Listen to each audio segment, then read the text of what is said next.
주식 농부인들 반갑습니다. 추세와 수급의 달인 추수익입니다. 오늘 분석할 종목은 브릿지 바이오 테라피틱스입니다. 종목 분석에 앞서서 구독, 좋아요, 댓글, 알림 설정까지 해두시면 저희 길을 받아서 주식 투자가 대박 나실 겁니다. 더불어서 종합 분석 자료는 동영상 마지막에 있기 때문에 끝까지 시청해 주시기 바랍니다. 네, 브릿지 바이오 테라피틱스. 주가 최근에 보면 바이오주들이 전반적으로 좀 강세를 보이고 있는 상태이죠. 전반적으로 상승을 하면서 이번에 좀 강하게 좀 상승한 상태입니다. 자, 보시게 되면은, 자, 첫 번째 고점을 찍고 이번에 두 번째 고점을 보시면 되겠습니다. 쌍고점 위치라고 보시면 되겠습니다. 한 번 더 확인해야 되면 세 번째 고점에서 자 50일 신고가 구간인 4,795원을 종가상 돌파하고 지지받으면 홀딩 하셔야겠지만 그렇지 못한다 라고 하면 일부 차익이라는 것도 하나의 방법이 되겠습니다. 동사 어떤 모멘텀인지 먼저 설명드리도록 하겠습니다. 9월 3일날 나왔던 이슈네요. 특발성 폐섬유증 파이프라인인 BBT877 기대감에 급등했다는 제목이네요. 최근 빠르게 헬스케어 섹터에 리레이팅이 일어나고 있는 가운데 바이오텍 선호 종목으로 동사를 제시하고 있다. 동사의 경우 IPF 즉 특발성 폐섬유증 파이프라인인 BBT877의 임상 이상 환자 129명의 모집이 완료됐고 내년 4월 임상이 최종 종료될 예정이라고 설명했다. IPF의 현 블록버스터의 의약품인 베링거 인겔하임의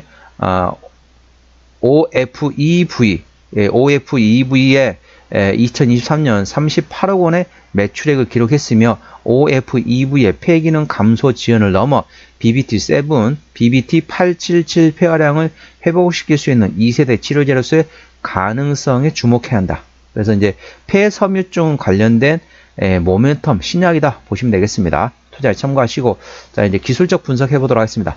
이번에 지금 쌍고점 위치잖아요. 쌍고점 위치에서 이번에 세 번째 고점, 쌍고점까지 찍었고요. 이번에 세 번째 고점 위치에서 자 이번에 세 번째 고점 위치에서 종가상 자 50일 신고가 구간인 4,795원을 종가상 돌파하고 지지 만든다.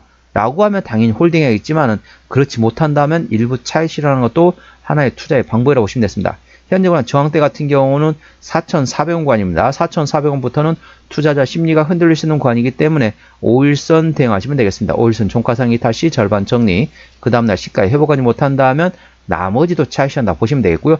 지지대 같은 경우는 자 1차 지지대 3,500원, 2차 지지대 3,000원, 그 밑에 2,500원과 2,300원, 2,000원 구간이 있다는 점 참고하시고요. 고점에서 차익 실현하고 나서 재매수 위치는 종합 분석할 때 말씀드리기 때문에 끝까지 시청해 주시기 바랍니다. 자, 수급 동향 보셨습니다. 외국인 한 달 동안 11만 6천 주를 샀습니다. 최근에 보면 외국인 같은 건 전반적으로 샀다 팔았다 트레이딩하고 있습니다. 기존 한 달 동안 121만 3천 주를 사고 있는데 전반적으로 계속 사다가 순매수하다가 최근에 조금씩 팔기 시작하면서 트레이딩과는 전환됐다고 보시면 되겠습니다.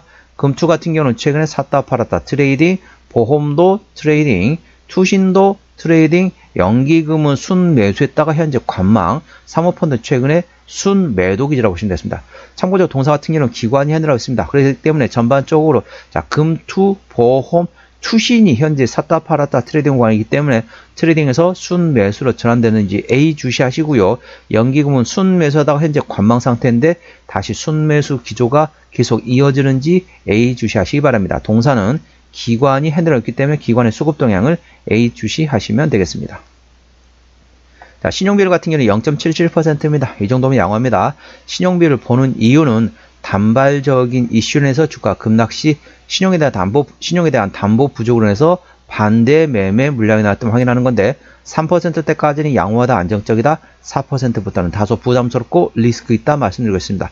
동사 신용비율이 0.77%이기 때문에 안정적이다 양호하다 라고 보시면 되겠습니다.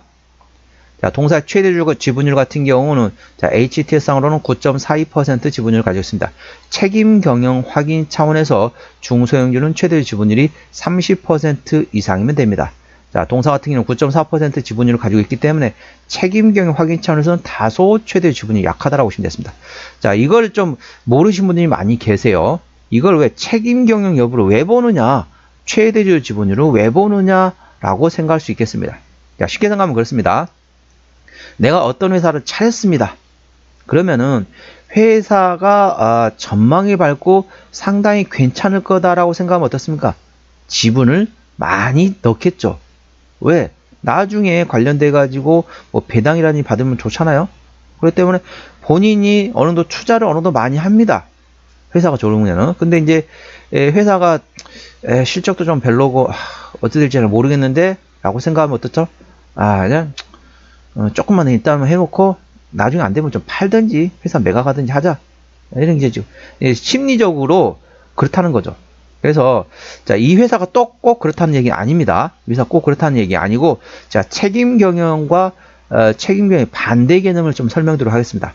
자, 책임 경영의 반대 개념은 앞에 없을 무자를 넣습니다. 그래서 무책임한 경영이 되는 거죠. 자, 무책임한 경영이란 개념은 뭐냐면은 주가가 쭉쭉쭉쭉 올라갑니다. 상당히 고점이 되는 거죠. 고점이 돼 있으면은 최대 주주라든지 특수 관계인들이 거기서 차익 실현 해버립니다. 어떤 뭐 이야기는 하죠. 이래란 이유고 뭐 어떤 뭐 이렇게 얘기는 하는데 어떠한 이유로 팔았다라고 했는데 어찌 보면 핑계죠. 그래서 일반 개인 투자자처럼 고점에 차익 실현 해버립니다. 그리고 그 다음에 그런 상황이 아니면은 자, CB나 BW 일반 공모 유상자, 주주변 유상자, 유상자를 빵 때려버립니다. 그럼 주가 줄줄줄줄줄줄 흘러내리죠. 미끄럼틀 타는 거죠. 줄줄줄 흘러내려도 회사는 전혀 반응을 안 합니다. 회사에서는 떨어지든지 말든지 나는 모르겠다라는 거죠. 그러다가 완전히 저점 되면은 자, 거기서 최대 주주가 유상증자나 3자변 유상증자를 통해서 딱 유상증자를 합니다. 본인이 참여합니다. 그리고 거기서 사는 거죠. 그러면은 야, 책임 경영 차원에서 산다라고 생각할 수도 있겠지만은 거기서 사놓고 다시 고점 되면 파는 겁니다. 그러니까 쉽게 설명하면은 자, 책임 경영의 반대면 무책임한 경영 같은 경우는 최대 주주가 일반 개인 투자처럼 똑같이 하는 겁니다. 자, 저점에 샀다가 고점에 파는 이런 식으로 일반 개인 투자처럼 트레이딩 하는 게 하면 어떻죠? 그러면 안 되잖아요. 회사 최대주 같은 경우는 어떻게 회사를 키우려고 하려고 마음 먹고 계속 해야 됩니다. 그런데 일반 개인 투자처럼 사고 팔고 트레이딩 한다는 개념 되겠습니다. 그게 대표적인 무책임한 경영이 됐습니다. 동사가 꼭 그렇다는 개념은 아닙니다. 그렇기 때문에 오해하지 마시고요.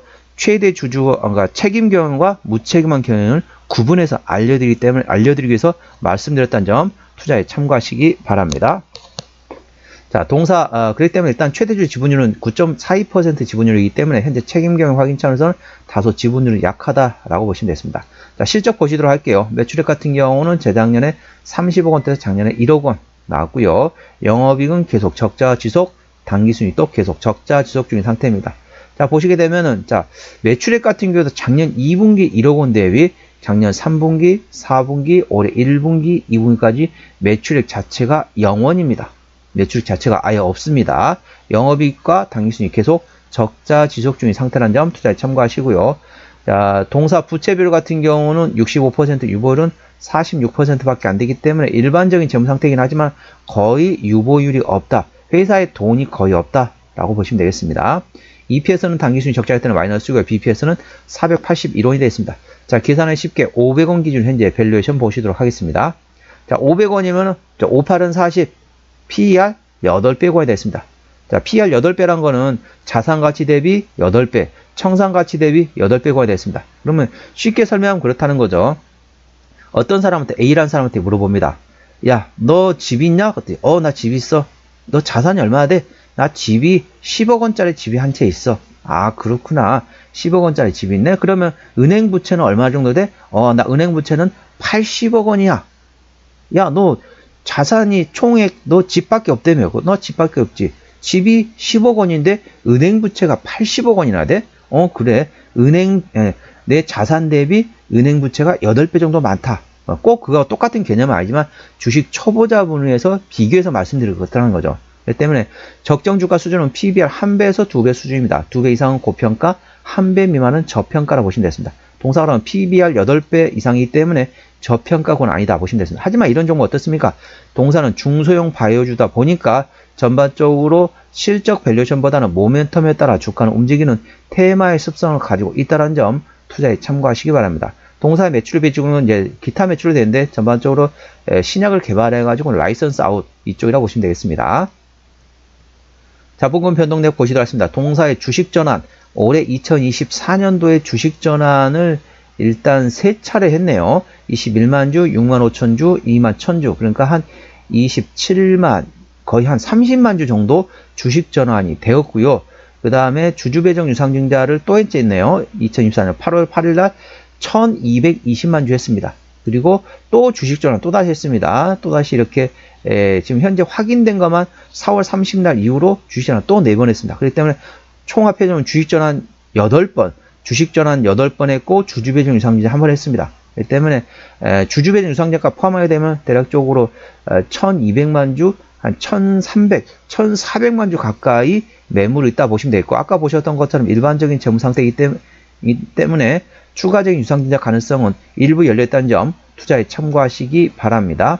관계사 및 연결 대상 회사로는 기초연구 및 관련 컨설팅하는 회사가 있고요. 그 다음에 진단장비 시약을 개발하고 있는 자회사도 있습니다. 투자에 참고하시고 정리 한번 해보도록 하겠습니다. 브릿지 바이오 테라피틱스 오늘 종가 4,175원에 마감했습니다. 수급적으로는 기관이 핸드라운드 현재 샀다 팔았다 트레이드하고 있습니다. 기관의 평균 매수 단가 3,900원대, 평균 매도 단가 3,900원대입니다. 기본적 분석상으로는 재작년 대비 작년에 BPS가 65.0% 감소했습니다. 모멘텀은 특발성 폐섬유증 파이프라인인 BBT877에 대한 기대감이 있다는 점 참고하시고요.